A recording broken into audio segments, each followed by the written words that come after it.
Je crois que ces stratégies de ne pas jouer à Madame Parfaite et Monsieur Parfait, ça permet de savoir en seulement quelques semaines si une idée du business est bonne ou non, sans investir des fortunes. Soyez déraisonnable. Ayez l'audace de choisir vos valeurs pour faire de vous un grand leader pour un monde meilleur.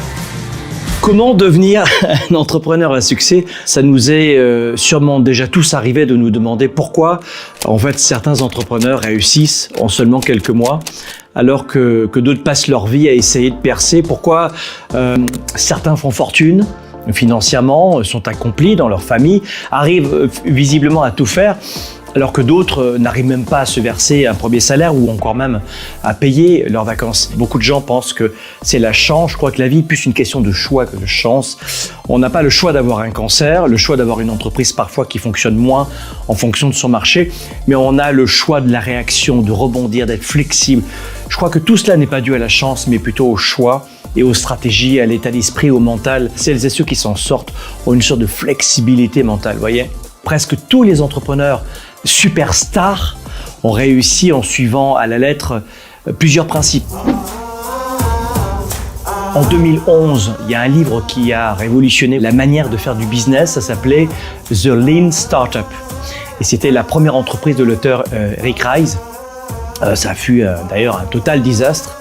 Et après des mois et des mois à créer le produit parfait et des dizaines de milliers de dollars investis, eh bien, ils se sont rendus compte que ce produit ne répondait absolument pas du tout aux attentes des consommateurs. Et presque personne n'en voulait. Et pour sa deuxième entreprise, l'auteur a adopté, il raconte très bien dans son livre, je vous recommande d'ailleurs de le lire, mais a adopté une stratégie complètement différente. Et tout a changé. En fait, qu'est-ce qu'il a fait? C'est au lieu d'essayer de créer un produit parfait dès le départ, il allait simplement vendre un produit passable. Et c'est un truc de fou parce que, notamment en Europe, le jeu c'est Madame et Monsieur Parfait, quoi. Je veux être parfait, je veux être rejeté par personne, plaire à tout le monde, ne pas faire de vagues et être parfait ou parfaite. Et ça c'est génial parce que on voit que de l'autre côté de l'Atlantique, Canada, États-Unis, il y a une tendance qui est complètement aux antipodes. C'est qu'on fait limite du bootstrapping, on lance et on verra bien. Lui, ce qu'il explique dans ce livre, et c'est super, je trouve, c'est qu'il a fait le minimum syndical finalement. L'objectif étant d'améliorer le produit au fur et à mesure grâce au retour des clients. Mais il faut se lancer. Il faut passer à l'action. Et aujourd'hui, cette stratégie est utilisée massivement dans le monde, notamment des startups. Mais c'était pas le cas même au début des années 2000. Je crois que ces stratégies de pas jouer à Madame Parfaite et Monsieur Parfait, ça permet de savoir en seulement quelques semaines si une idée du business est bonne ou non, sans investir des fortunes, sans perdre du temps. Et c'est cette stratégie que je crois que les entrepreneurs aujourd'hui, à notre époque encore plus, devraient appliquer dans leur business, petite ou grande entreprise. Tu vois? Et beaucoup d'entrepreneurs attendent d'être à 110% prêts avant de se lancer. Hein. Je crois pas. Je crois que tout doit être parfait, doit être abandonné surtout. Que ce soit le bon moment ou pas le bon moment, il faut se lancer. Quand on a l'état d'esprit de je veux attendre le bon moment se pointera jamais. Il n'y a pas de jour de la semaine où il va arriver. Et la plupart des entrepreneurs ont toujours en plus le sentiment d'être rarement totalement prêts. La vérité, c'est que le perfectionnisme vient souvent de nos peurs, la peur de l'échec, la peur du rejet, la peur du regard des autres. Einstein a dit un jour « Montrez-moi quelqu'un qui n'a jamais échoué et je vous montrerai quelqu'un qui n'a jamais rien tenté ». Et c'est vrai, il ne faut pas fuir donc, ce que le grand public appelle l'échec. D'abord, l'échec n'existe que si on abandonne totalement.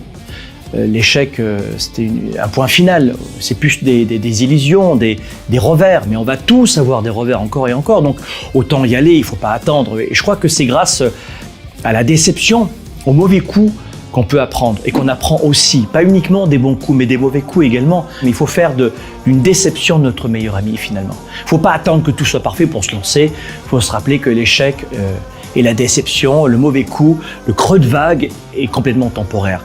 Mais en revanche, les regrets, eux, sont éternels. Et pour un entrepreneur, les regrets éternels, c'est juste impossible à digérer, quoi.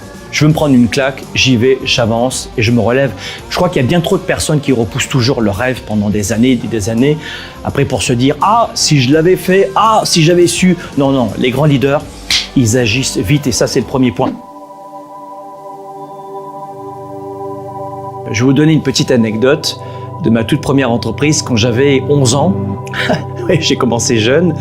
À l'époque, je me rappelle, je passais des petites annonces pour débarrasser les gens, en fait, de leurs objets. Et ensuite, aller les vendre sur les marchés aux puces à Avignon, dans le sud-est de la France. Quasiment au bout d'un an, je gagnais l'équivalent du SMIC français en francs français dans ma ville. Et c'est à ce moment-là que j'ai eu une très mauvaise idée, même si à l'époque, je pensais que c'était une idée de génie. Au lieu de vendre sans arrêt des vieux objets pas chers, ça marche tellement mon affaire que je vais leur proposer des objets neufs, de très bonne qualité. Ils seront super contents. Et en fait, pas du tout. Et j'ai dû brader les prix pour me débarrasser du stock neuf. Et la raison était simple, c'est que les gens vont sur un marché aux puces, une brocante, pour chercher des objets anciens et pas du tout neufs. Et cet échec a été en fait une véritable claque pour moi, gamin. Mais ça m'a appris surtout la leçon capitale. L'important en affaires, l'important en business, ce n'est pas ce que l'entrepreneur veut, c'est la tendance du marché, ce sont les clients qui choisissent. Ce n'est pas ce que moi je veux, mais ce que mes clients veulent. C'est pas la meilleure idée du monde qui va nous permettre de réussir. C'est la meilleure réponse à une demande du marché. Donc la meilleure idée ne vaut rien si personne s'y intéresse. Vous allez vous prendre un mur si vous ne comprenez pas le principe que c'est pas nous qui décidons, mais la demande du marché. On ne réussit jamais seul dans la vie. Donc on a des clients parce qu'on résout un ou plusieurs problèmes. Il faut toujours se rappeler ça, les gens ne se rappellent pas, c'est qu'on a des clients parce qu'on les aide à résoudre leurs problèmes. Et plus ce problème sera douloureux, plus ils seront prêts à vous payer cher pour résoudre ce problème. Donc, vous devez constamment vous demander comment je peux aider davantage mes clients. En tant qu'entrepreneur, notre cerveau doit devenir un radar à problème. Et c'est à ce moment-là que l'on va voir et que l'on voit apparaître des opportunités partout autour de nous. Des opportunités auxquelles on ne prêtait même pas attention avant. Il y a un autre principe aussi qui est très important, c'est de maîtriser la vente. Lorsque j'ai commencé à faire du business, à 11 ans, sur les marchés aux puces, j'ai développé une aptitude qui était celle de vendre. Vendre. Je les entends, mes entrepreneurs, quand on les prend au début de nos parcours de formation, c'est « j'ai peur du regard des autres, c'est pas fait pour moi, je suis pas fait pour ça, j'ai pas le bon produit, je suis pas encore prêt, etc. » C'est uniquement des raisons psychologiques. Quand j'entends « je ne sais pas vendre », c'est du mensonge derrière. On se persuade qu'on n'est pas fait pour ça. Mais tout entrepreneur qui réussit apprend cette expertise, la vente. Et c'est logique. Si on n'a pas de vente, on ne va pas attirer de nouveaux clients, personne ne va acheter nos produits. Si on n'a pas d'argent pour faire tourner notre entreprise, eh ben on fait faillite. Je dis toujours, je pense notamment à des hommes et des femmes qui vivent de leur connaissance. Je leur dis, mais est-ce que tu es une belle personne? Oui. Est-ce que tu veux vraiment aider les gens? Ben oui, je veux aider les gens. Est-ce que tu as un savoir? Ah oui. Alors? Ben j'arrive pas à me vendre. Mais pourquoi? Remplacer le mot vente par aider. Juste de maîtriser notre sujet, ça suffirait pas du tout. Il faut maîtriser l'art de vendre. Si on maîtrise pas l'art de vendre, on n'est plus présent sur le marché. Et quand je parlais 3 ans, des fois c'est bien avant, dès la première année. Parce que nos clients ont un choix quasi infini d'offres comme la nôtre en permanence.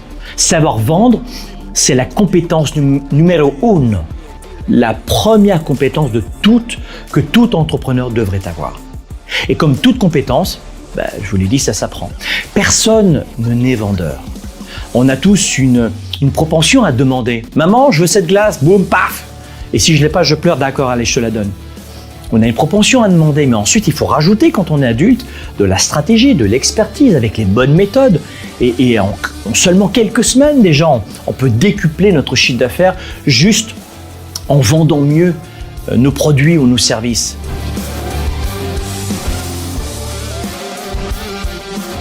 Voilà, j'espère que ce nouveau temps fort vous a gorgé d'énergie et a déclenché des tonnes d'étincelles pour vous inspirer justement à passer à l'action dans votre business, dans votre activité.